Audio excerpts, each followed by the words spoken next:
नहीं ख्वाब बदलता है, मंजिल नहीं कारवां बदलता है। जज्बा रखो जीतने का, क्योंकि किस्मत बदले या ना बदले लेकिन वक्त जरूर बदलता है। इसी के साथ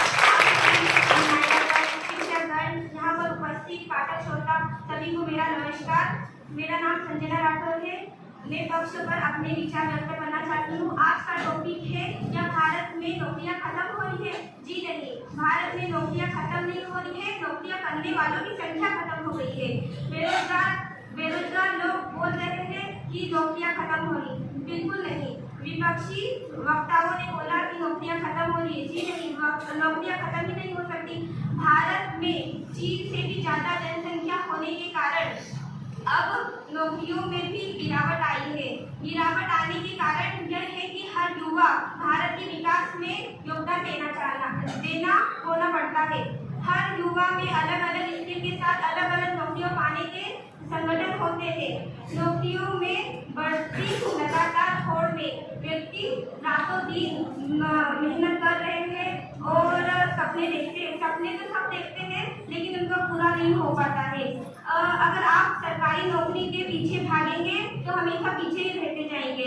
हमेशा सरकारी नौकरी नहीं हर किसी को मिलती। प्राइवेट जॉब्स में भी बहुत सारे ऑप्शन है। अगर आपको कुछ नहीं आता है तो प्राइवेट सेक्टर से ही आप स्किल्स डेवलपमेंट करके नौकरियां हासिल कर सकते हैं। हर आज 12वीं के स्टूडेंट पढ़ाने जाते हैं स्कूलों में, और वो नौकरी नहीं है क्या, कम सैलरी की है, लेकिन नौकरी जो है ना, अगर आप पढ़े लिखे नहीं है तो उनके लिए भी वैकेंसियां निकलती है। जैसे कि माली, गार्डन का काम करना माली का होता है, फॉरेस्ट के लिए होता है, और सफाई कर्मियों के लिए भी वैकेंसियां निकलती है। जैसे खरगोन में नगर पालिका की तरफ से सफाई कर्मियों के वैकेंसी के लिए टीम बनाई गई है, और रसोइयों के लिए भी निकलती है।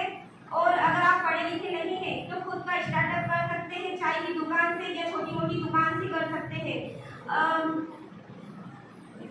जिंदगी में छोटे बड़ा आते रहते हैं, जरूरी नहीं कि आप सक्सेस ही हो। सक्सेस होने के लिए आपको हार्ड वर्क के साथ स्मार्ट वर्क करना पड़ेगा, और उसके साथ डेडिकेशन, आप खुद को समर्पित करना पड़ेगा। जब आप खुद को समर्पित नहीं करोगे, जब तक आपको किसी भी चीज में आगे आप नहीं बढ़ सकते। वो प्राइवेट जॉब हो या सरकारी जॉब हो, जॉब दो तरीके की होती है। यहाँ पर बोला गया है क्या सरकारी जॉब ही नहीं होती? क्या भारत में नौकरियां खत्म हो चुकी है? गलत बात है। नौकरियां है, लेकिन उसको सही तरीके से डेवलप करने वाले विद्यार्थी कैंडिडेट नहीं मिलते हैं।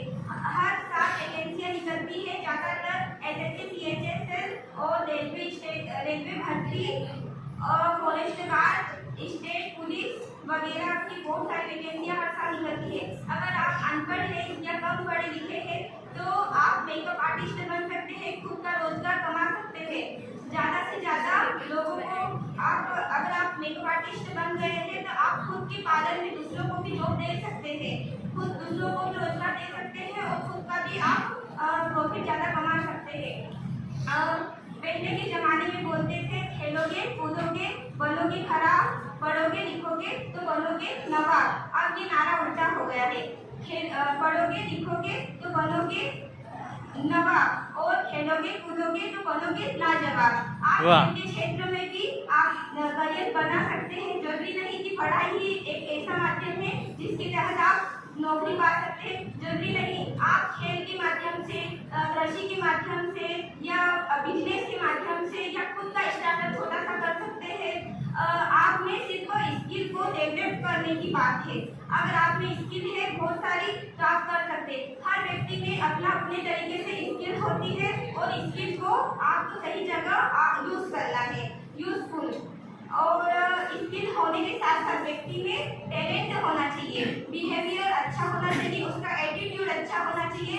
और सबसे बड़ी बात है कि वो व्यक्ति, अगर आपको नौकरी मिल भी गई है, प्राइवेट जॉब हो या गवर्नमेंट जॉब हो, आप पंक्चुअल नहीं रहेंगे, समयनिष्ठ नहीं रहेंगे, आप समय पे नहीं जाएंगे तो वो भी जॉब आपके लिए कुछ काम की नहीं। इसलिए आपको पंक्चुअल रहना है, और रिस्पेक्टफुली सबसे बात वगैरह करना है, और ऑनेस्ट सबसे बड़ी उपलब्धि होती है। Honesty is the best policy, और ईमानदारी सबसे अच्छी नीति है। इसी के साथ मैं अपनी वाणी को विराम करती हूँ। धन्यवाद।